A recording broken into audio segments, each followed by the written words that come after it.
Good morning friends.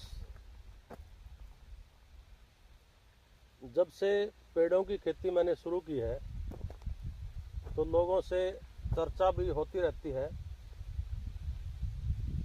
पेड़ों की खेती के बारे में दूसरे पूछते भी रहते हैं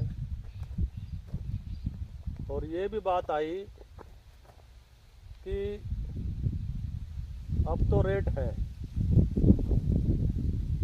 लेकिन कल को रेट गिर भी सकते हैं। पैदावार ज़्यादा होने पर रेट बढ़ा है 5 साल में, 6 साल में कह सकते हो। अब तो बल्कि 400 रुपये क्विंटल रेट था जब मैंने खेती शुरू की थी 2020 में, जुलाई में।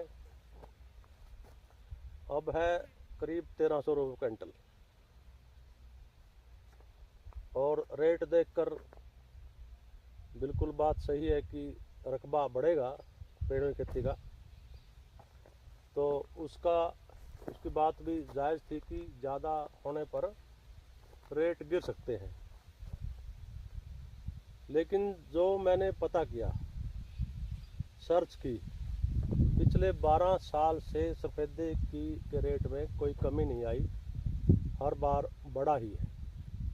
कभी पहले ज़माना होगा जब क्लोन इतनी एडवांस स्थिति में नहीं होगा।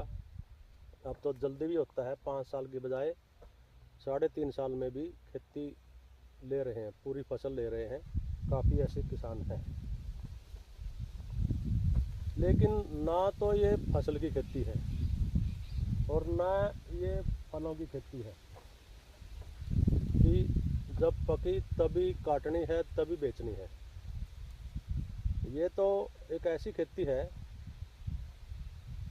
कि 12 महीने 365 दिन आप जब मर्जी इसको बेच सकते हो। रास्ता की दिक्कत थोड़ी बहुत हो सकती है, लेकिन वो बड़ी समस्या नहीं है। दूसरा, मैंने एक उदाहरण लोहे की दुकान का दिया था कि एक बंदे ने लोहे की दुकान कर रखी थी और उस पर जो बैठने वाले लोग थे, दूसरे टाइम पास करने वाले, तो वही बोले कि तुम्हारा कुछ बिकता तो है नहीं, तुम कमाई क्या करते हो।